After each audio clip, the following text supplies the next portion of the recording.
Chegamos agora no segundo tópico da nossa lição da Escola Sabatina. O título do tópico é Prova de Fogo. Pergunta A. Irmão Leandro, como a fidelidade dos hebreus ao segundo mandamento foi provada sob ameaça de morte?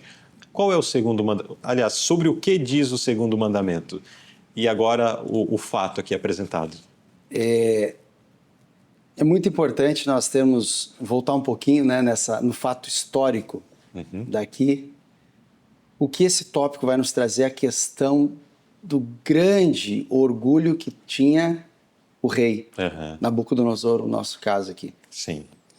E este rei havia tido um sonho, descobriu que ele era a cabeça de ouro. A cabeça de ouro nesse sonho. Ele era, vamos dizer assim, um cara no mundo naquela época, e realmente era o maior império, ele era o maior rei, né? E agora ele queria ser chamado de Deus, né? E aí ele tem a brilhante ideia, vamos dizer assim, de fazer uma imagem, né, nada pequena. Nós vemos no verso aqui, falando que tinha aproximadamente 27 a 30 metros, isso é alto, né? Seria colocada no campo de Dura, então ela era vista de longe, a uma distância grande, você enxergava 30 metros de altura.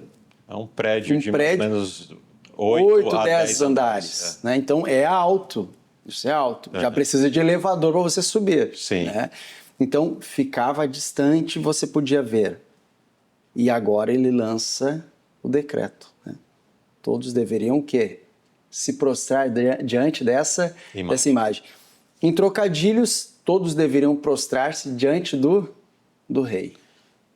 Diferente da imagem do sonho, que eram vários elementos, essa era toda dourada, né? Porque na sua mente, meu reino não vai ter fim igual o sonho, não. Exato. O orgulho dele, a vaidade dele é que ele seria o máximo dos máximos por todos os tempos. Mas o que aconteceu? Porque a adoração de imagem fere um dos mandamentos. Não farás para ti imagem de escultura, não tomarás, né, não terás outros deuses diante de mim, feria tudo isso, né? Sim. E esses jovens seguiam essa lei. Só que o rei faz o quê? Ele faz um decreto. É um reizinho que gostava de decretos, era Nabucodonosor. Sim. Né? E ele agora faz o decreto, que todos deveriam se prostrar diante da sua imagem. E quem não fizesse isso seria lançado na fornalha de fogo ardente. Né? E é uma parte da história que eu acho muito interessante.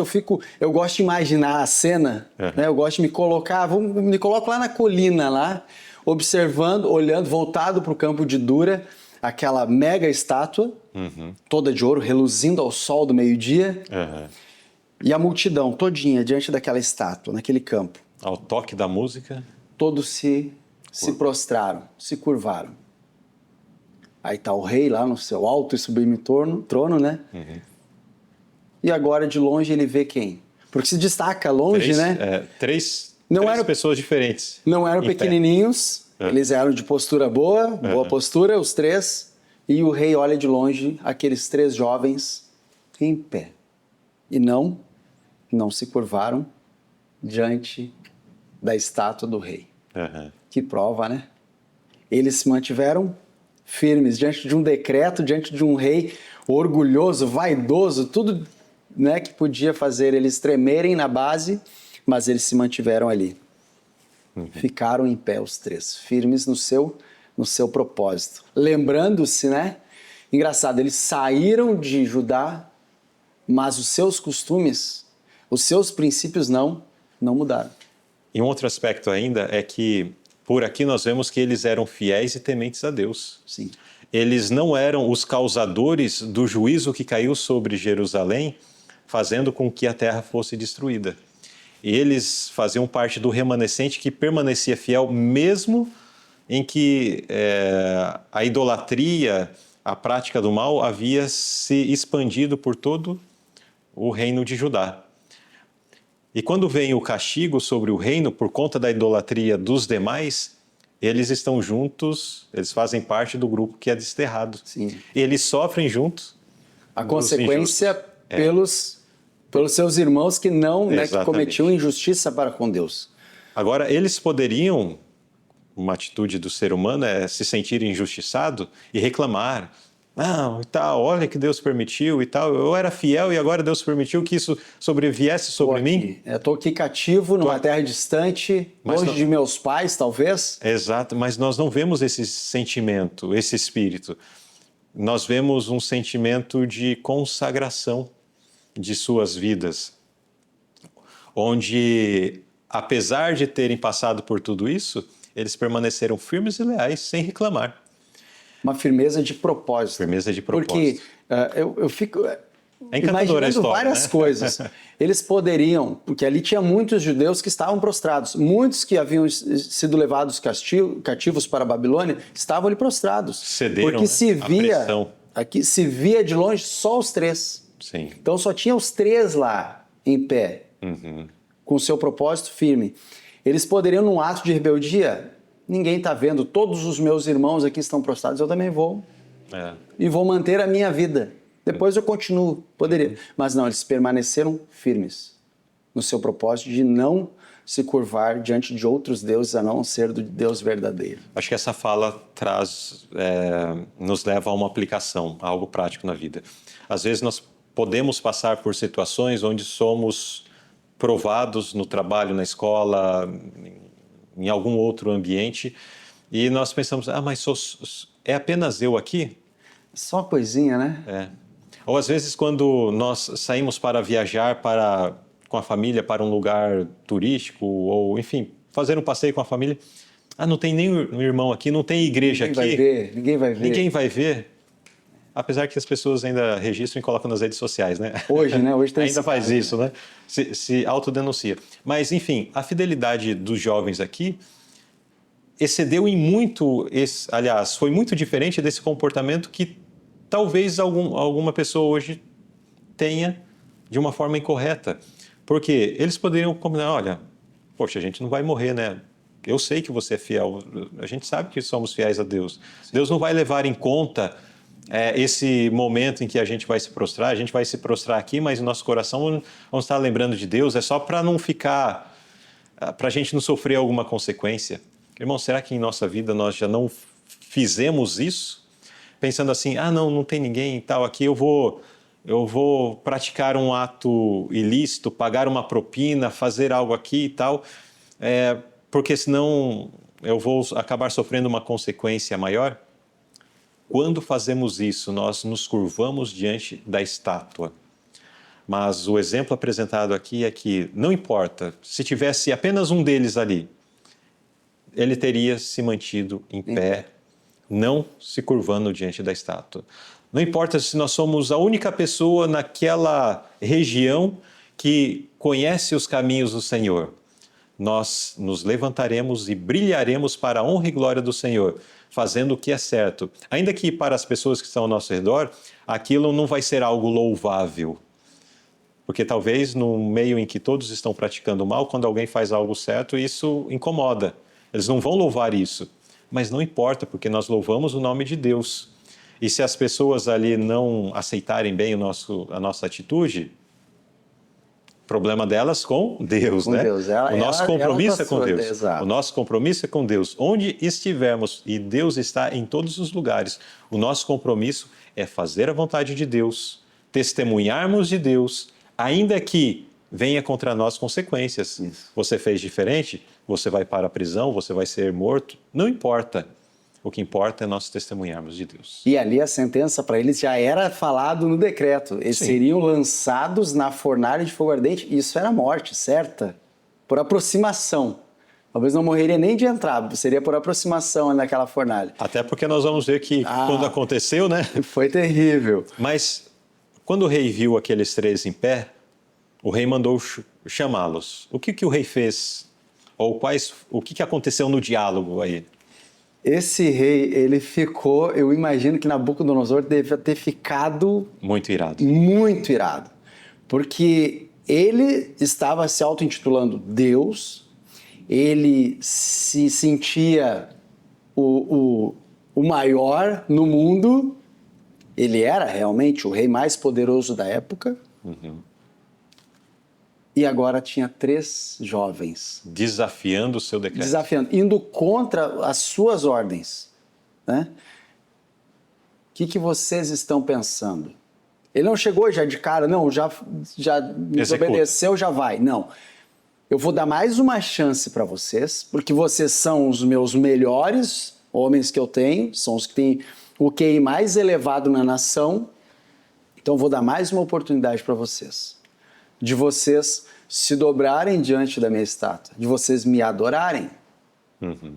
Ele fala isso para eles, né? E aí os 3 pedem assim, ó rei, né? O nosso Deus a quem nós servimos, ali fala no verso 17, é que nos pode nos livrar. E ele nos livrará da fornalha do fogo ardente e da tua mão, ó rei. Eu acho que nesse momento que eles falaram isso, Luzilei, eu acho que aí o pouquinho que ele estava tendo de paciência com esses jovens, o pouquinho que ele estava pensando em salvar a pele daqueles jovens, pensando no retorno deles, né? Sim. No intelecto deles, com certeza, isso foi embora. Aí ele toma a decisão, né? Não, mas antes de tomar a decisão, deixa eu fazer a pergunta, porque daí aqui a gente já entra na próxima pergunta, né? Tem um recorte aqui da próxima pergunta. Como eles conseguiram manter sua fé e obediência? Confiando no Deus Todo-Poderoso. O mesmo Deus que eles já confiavam, ainda lá na sua terra natal, o mesmo Deus que os seus pais, com certeza, falaram para eles. O Deus Salvador. Aqui, esse Deus que eles confiavam, que ia salvar eles da fornalha ardente, e ainda, eu acho muito importante essa parte, e, vírgula, senão, vírgula novamente, fica sabendo, ó rei, que não serviremos a teus deuses. Por quê? Porque nós temos convicção de que não há outro Deus diante do nosso Deus. Ele nos livrando da fornalha ou não. Não importa. A nossa decisão está tomada. Uhum. E aí não adorar outro Deus a não ser o Deus verdadeiro, o Deus que nós conhecemos, o Deus de Israel. Uhum. Né? E aí aqui, eles tinham aprendido com a história de seus pais, na notinha vem falando essa frase, eu achei muito importante. Eles tinham aprendido com a história de seus pais que a desobediência a Deus resulta em desonra, desastre e morte. Além disso, sabiam que o temor do Senhor era o princípio do quê? Da sabedoria e o fundamento de toda a verdadeira prosperidade. Então, eles estavam ali para o que desse e viesse. Eles confiavam no seu Deus. Primeiro, eles confiaram. Sim. Né? O nosso Deus, se Ele quiser, Ele pode nos livrar da fornalha.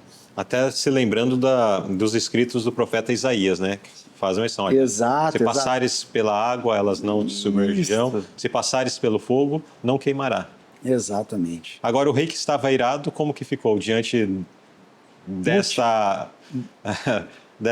resposta que eles deram? Essa negativa, né, a sua pressão, eles continuaram firmes. O rei achou que eles iam, opa, não, agora a gente vai ter que repensar, meus amigos. Por quê? Porque a coisa lá vai ficar quente. Uhum. E a gente vai morrer. Né? Eles devem ter.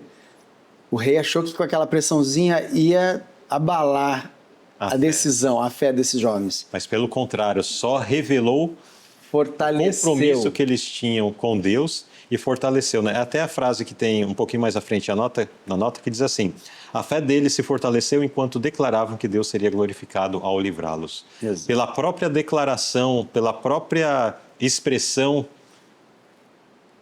o coração deles se transbordou de fé e confiança de que Deus estaria com eles, independente do resultado da situação. Deus estava com eles, né? E aí eu acho que aquelas 10 vezes que eles ficaram mais inteligentes lá, agora passou para o rei, só que 10 vezes com mais... Furor. Furor, ódio, raiva, sei lá o que passou ali. Mas... Que daí entra a próxima pergunta. Aí, agora vai. De que maneira Deus foi glorificado na libertação deles? E agora vem os textos que falam sobre o furor do rei. Daí por diante, né? Mudou o aspecto, primeira coisa, já virou a carranca, né? Uhum. Já se transformou totalmente. Agora, aqueles 3 que eram os seus preferidos ali, juntamente com Daniel, óbvio, agora ele vou botar fora tudo que eu tenho com vocês. Então ele manda aquecer 7, já era quente ela normal, ele manda aquecer 7 vezes mais a fornalha, tamanho furor que o rei estava com esses jovens. por ter desobedecido, né, as suas ordens e não ter acatado a sua, vamos colocar, a sua última intimação. Então agora a fúria dele veio à tona. E aí, meu amigo, vamos de novo, vamos ficar avaliando de longe? Sim. Eu queria estar atrás do trono do rei nesse momento.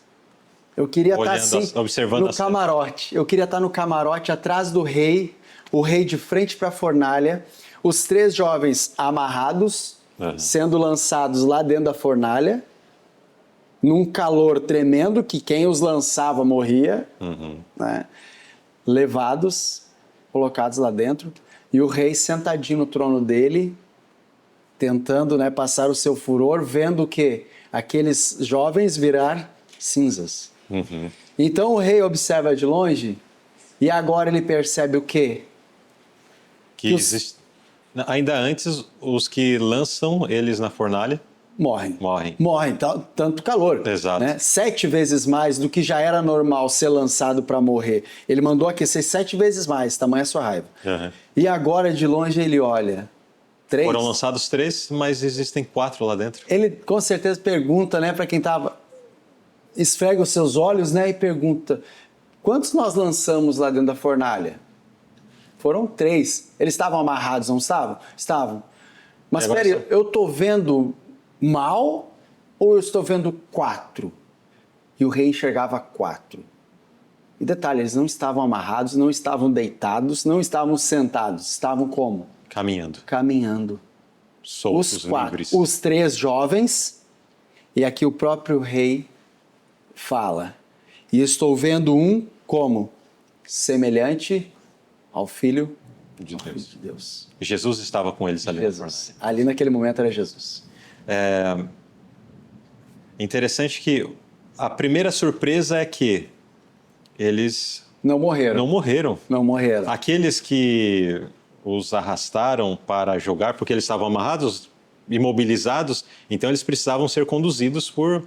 Alguém tinha que colocar eles lá. Então, aqueles que se aproximaram, morreram. Se aproximaram, não caíram dentro. Se aproximaram, não suportaram nem o vapor da fornalha. Né? Agora, aqueles que caíram dentro da fornalha... Estão em pé. Desamarrados. Caminhando. E ainda tem mais um. Opa, se multiplicou. Tem mais um lá dentro. Não é que isso? E aí, o que dá essa grande é que ele fala assim, né?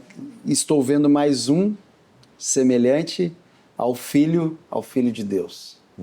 Jesus estava ali com eles naquele momento. Depois que ele consegue entender que realmente existem 4 pessoas em pé lá dentro da fornalha, o que ele faz? Agora ele pede para retirá-los, né? Retirá-los de lá. Chama para fora, né? Isso. Saí e vinde, né? Naquele instante, Nabucodonosor esqueceu a própria grandeza e dignidade e fala que desce do seu trono. Então os 3 amigos saem diante da vasta multidão mostrando que estavam em lenço. A grande imagem que chamava a atenção de longe naquele campo de Dura, com a altura de quase 30 metros, agora se ofuscou. Foi esquecida. Foi esquecida, né? A grande imagem de ouro erguida com tanta pompa foi esquecida. Na presença do Deus vivo, os seres humanos temeram e tremeram. Que cena maravilhosa que deve ter sido. Eu gostaria muito de poder ver essa cena um dia. Olha, essa cena deve ter sido tão maravilhosa. Exato. O poder de Deus, a recompensa de Deus, a recompensa que aqueles 3 jovens receberam por ter se mantido firmes no seu propósito, por ter honrado o nome de Deus ali, e Deus agora se faz presente juntamente com eles no papel de Cristo. Isso é maravilhoso demais. Exatamente. Então vimos nesse segundo tópico essa experiência registrada no capítulo 13 de Daniel, quando diante de uma opressão ou de uma imposição para se fazer algo que era contrário à vontade de Deus e à lei de Deus, aqueles jovens permaneceram fiéis, permaneceram firmes, permaneceram leais. Irmãos, isso nos chama a atenção para um aspecto que é muito importante. No que diz respeito à lei de Deus, nós não podemos retroceder nem Nem um pouquinho, nem um centímetro. Nem uma vírgula, nem um ponto, nem um J, nem um tio. A lei de Deus tem que ficar intacta. Exatamente. No que diz respeito à lei de Deus, nada pode ser mudado, alterado. Não podemos retroceder. Ao fazer isso, Deus é honrado, Deus é glorificado. Eu estou mencionando isso e frisando porque quando nós analisamos a história da igreja mais recente, né, nós percebemos que durante o período das guerras mundiais, da Primeira Guerra Mundial, existiu a sugestão de que cada pessoa podia escolher entre ir para a guerra ou não. E quando nós falamos de guerra, nós pensamos na quebra de pelo menos 2 mandamentos. O mandamento que diz não matarás, porque se estou na guerra, automaticamente, com uma arma na mão, qual que é a intenção de possuir uma arma? Matar alguém. Ah, mas é o inimigo. É em legítima defesa, né? Legítima defesa. Mas você está tirando a vida de alguém. Não temos essa autoridade. Deus não deu autoridade para nós para realizarmos esse ato. Não matarás, diz o mandamento. E quando você está envolvido com a guerra, ela acontece na segunda-feira, na quarta, às vezes ela se estende por vários dias seguidos. No sábado. E no sábado. E agora chega no sábado, não, hoje não vou participar. Não existe isso. Na guerra, não. Automaticamente, o 4º mandamento da lei de Deus é violado. Então, quando se deu a abertura para que os membros daquela igreja, que era a igreja de Deus, para que cada um fizesse a sua escolha, então se curvou diante da estátua de ouro de Babilônia, trazendo aqui uma linguagem figurada para o que nós acabamos de comentar. Ah, não, mas por quê? Qual era a justificativa? Em tempos de guerra, então o Estado tem autoridade de legislar e nós nos submetemos. Por quê? Porque existe punição no caso de uma desobediência. Se você fala, não vou para a guerra, então você vai ser lançado na prisão, sua família pode sofrer dificuldades. A igreja a qual você faz parte pode ter suas propriedades tomadas. Haverá retaliações? Haverá retaliações. Inclusive, um dos argumentos era esse ligado à questão das propriedades. Então, a igreja precisa ser bem vista pelo Estado. Então, vamos liberar os membros para irem à guerra. Quando toma-se essa atitude, se curva diante da estátua de ouro. Não tem uma linguagem mais clara ou uma figura mais clara para descrever essa situação. Aqueles jovens hebreus estavam diante de uma fornalha. A consequência era certa e imediata. E era à vista, né? Estava na frente deles. A fornalha estava ali. Era tipo assim, se eu não curvar aqui, eu vou ser pegado e jogado ali. É questão de minutos. Mas eles se mantiveram fiéis. Não era uma questão de perder propriedade, de ir para a prisão. Era uma questão de vou ser morto ali. Instantâneo. Eles permaneceram firmes e leais a Deus. Então, quando, como instituição, o adventismo se curva diante da estátua de ouro, através dessa atitude, que não foi pontual, mas foi um início que se repetiu na Segunda Guerra Mundial e que se estende até hoje. A igreja dá esta liberdade para que os membros façam essa escolha. Como instituição, ela se curva diante da estátua de Nabucodonosor. Ela se curva diante dos poderes mundanos em detrimento da lei de Deus. E nós, como indivíduos e como povo, precisamos ter cuidado também, para que nós não venhamos através de atitudes, de escolhas, de decisões, fazer a mesma coisa. Por esse ou por aquele outro mandamento, nos curvarmos diante da estátua de Nabucodonosor com medo de consequências. No que diz respeito à lei de Deus, nós precisamos nos manter firmes em cada ponto, pois o próprio Senhor Jesus disse acerca da lei que ele não veio para mudar nada, nem um tio, nem um jota. Ele veio para cumprir, para viver, para exemplificar. E quando nós lemos nas cartas dos apóstolos, depois do período em que Jesus esteve aqui exercendo seu ministério, nós vemos os apóstolos exaltando a lei de Deus, dizendo, inclusive Tiago 2,10, assim, aquele que diz guardar toda a lei, mas tropeça em apenas um mandamento, Não importa se é o primeiro. De todos, não importa se é o primeiro que diz não terás outros deuses diante de mim. Não importa se é o segundo que diz que não farás imagens de escultura. Não importa se é o terceiro que diz que não devemos tomar o nome do Senhor teu Deus em vão. Não importa se é o quarto que diz que eu devo observar o dia de sábado. Ressalto aqui o quarto mandamento, lembra-te do dia de sábado. Não importa se é o quinto que fala que eu devo honrar meu pai e minha mãe, não importa se é o sexto que diz que eu não posso matar, ou o sétimo que diz que eu não posso adulterar, ou se é o oitavo que diz que eu não posso furtar, ou se é o nono que diz que eu não devo mentir, dizer falso testemunho, ou o décimo que diz que eu não posso cobiçar. Não importa qual seja desses. Tiago diz, aquele que diz que guarda toda a lei, mas deixa de viver apenas um desses mandamentos, se torna culpado de toda a lei. Veja que eu estou falando de alguém que escreveu o Novo Testamento depois da vida de Cristo. E alguém diz, não, mas a lei foi abolida.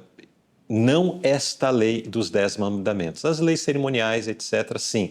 Mas sobre essa nós vemos Paulo, nós vemos Tiago, vemos Pedro, vemos João exaltando-a.